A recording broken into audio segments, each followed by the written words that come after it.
'Cause I can't get you off my mind. Can't get you out my mind. Can't get you out my mind. Like, come on! He has some bangers. Hey guys, welcome back to my channel. And if you didn't already know, act like you know, because it's that as though. So let's hop right into this video. So today we are reacting to Shawn Mendes. This is ... by Honest. But before we hop in, you already know what to do. Don't forget to like, comment, share, and subscribe. And without further ado, let's hop right into this video. I think I finally pinpointed why Shawn Mendes has struggled so much since his Treat You Better and Mercy days. And it might be the most obvious explanation yet. Breakup? His music is boring, and honestly, it's always been a bit boring. What? Being a teen heartthrob... I know I can treat you better than he can, and then he got at you gentleman. I just literally meshed up two lyrics, like two different lyrics together, and yeah, I messed it up. But you know, that's not boring. Better than he get. Like, come on. That's emotion. That hit me in my chest. What's another one? Tonight. It's a couple of different reasons.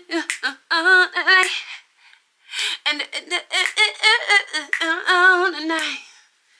'Cause I can't get you off my mind. Can't get you out my mind. Can't get you out my mind. Like, come on! He has some bangers. I don't know, Honest. I don't know if I agree. Pop doesn't really demand you to be interesting. Your looks and a catchy hook does the work for you, especially when it comes to white boys.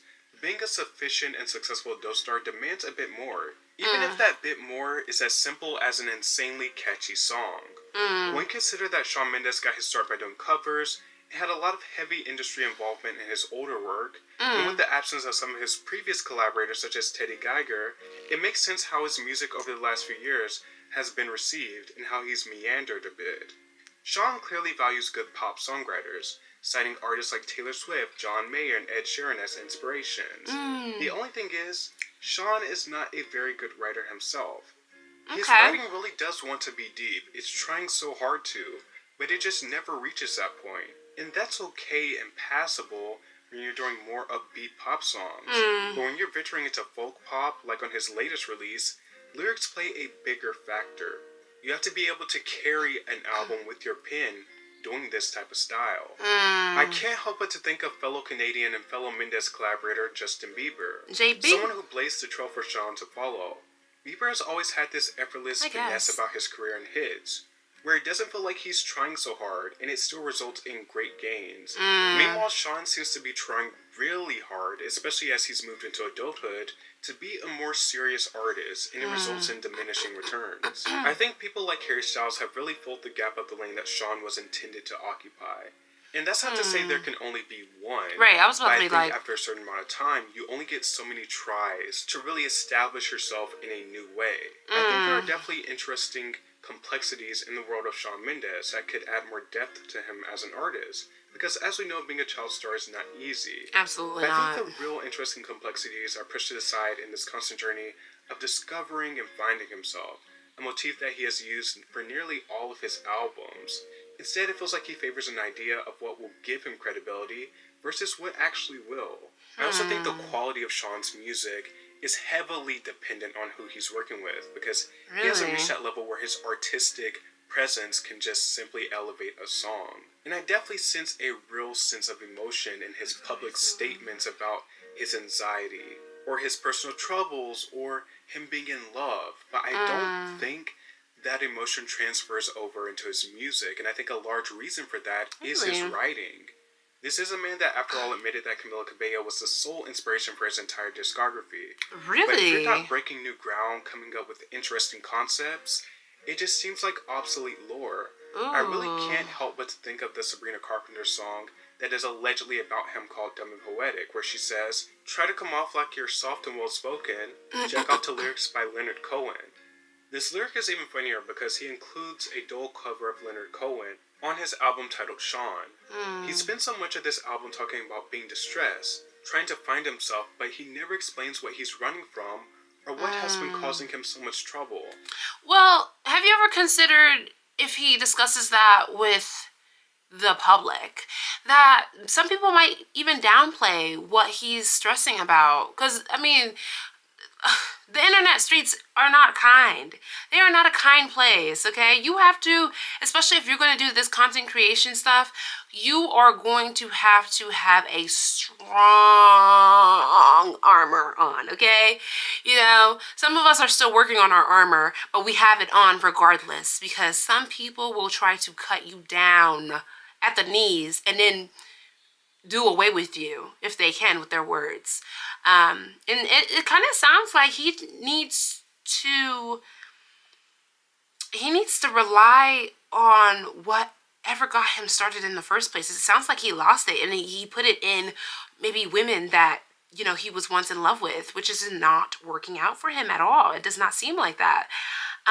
In fact, it's left him having low lows in life and extreme anxiety because he doesn't know what to write about.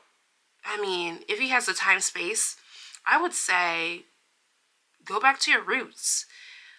Strum until you can't no more. You know, strum about nothing. Strum about what pissed you off. Like, go back to your roots. Maybe you don't need a muse. Maybe you need what fueled you in the beginning. It comes across as if Shawn thinks an emotional tone to a song is enough to carry it to depth. For example, the song Heavy, which talks about the weight of the emotional baggage he's carrying, but never discusses what it is, and it's delivered with lyrical cliches. I'm tired of all the nights awake, carrying this weight. It's been so heavy. Or even the song Mountain, where he very briefly addresses the rumors about his sexuality. The overall song is about his journey of self-discovery, and allegedly going somewhere secluded, taking drugs, and coming back enlightened. But Shawn's own non-specific lyrics does not do any justice to give credence to this supposed enlightenment. And you could say it was drugs, you could say it was God, you could say it was aliens, you could say I've lost the plot, you can say I'm a dreamer, you can say I'm too far gone, but I saw something out there, so call it what you want. While there is a sense of earnestness, you can't help but to feel there's an overwhelming feeling of pseudo-intellectualism at play here. Is he again? Even on the album Highlight Heart of Gold, which is arguably the most lyrically detailed song on the album about a late friend, the hook of the song is painfully cliche. Sonically, the album is far more stripped back than his previous work, guitar and acoustic-driven music, akin to the style of production you'd find on many pop singer-songwriter-centered records. It's not very interesting musically.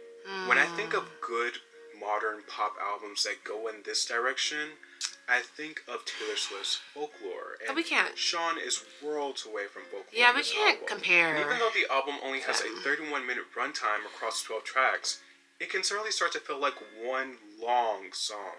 This is the album where Shawn claims he's found himself, but you don't get the sense that that's true by the end of this record. While Shawn isn't shy about the excessive emotional weight he's been carrying, it becomes clear that he's also punching above his weight artistically with this record. Shawn is not developed enough as a lyricist to deliver on the promise of a record of this magnitude. The best written song of the album is his cover of Hallelujah, which stands out like a sore thumb on this track list, and I wonder why Shawn chose to cover a song that is so ingrained to the world songbook, especially when his version feels so empty. I give him credit because you can see the direction he's going, and it's a very clear direction. But unfortunately, he doesn't land. Dang. That was a critique, honey. Oh my gosh. So, honestly gave me a little bit more insight as to the type of artist that Shawn is. But again, I will have to disagree a bit. He does have his bangers. Now, is he lyrically inclined, amazing? I mean, that is still a question mark, but I will give him this. I just looked it up. This man he is 26 years old. He might be going through a life crisis, and this is not me giving him an excuse, but it sounds like it. He's spinning, and he doesn't know how to land, you know. Unfortunately, it's gonna have to take work. At the end of the day, work. And the work doesn't have to be groveling. It doesn't have to be grimy. It doesn't. You take it in strides. And I think that our generation, we forget that you can take the work in strides, and there is balance. My gosh, that I don't know why that's there is balance to it, okay? And that is something that I feel like we have to continue to relearn, especially with every chapter that we go into our lives. We have to relearn that there is balance, relearn that there are strides, relearn that we're not always gonna strike gold on the first one, okay? We learn in stride, and we'll land. We'll land. And he's gonna land. I hope everything goes well for him, because he's a young artist trying to refine his footing after making other people his muse, his everything, centering people, you know. Center yourself, bro. Center your religion. Center something, okay? And you'll land. You'll land, okay? Anyways, let me know what you guys thought about this video down below. Don't forget to like, comment, share, and subscribe, and I will see you guys in the next one. Bye!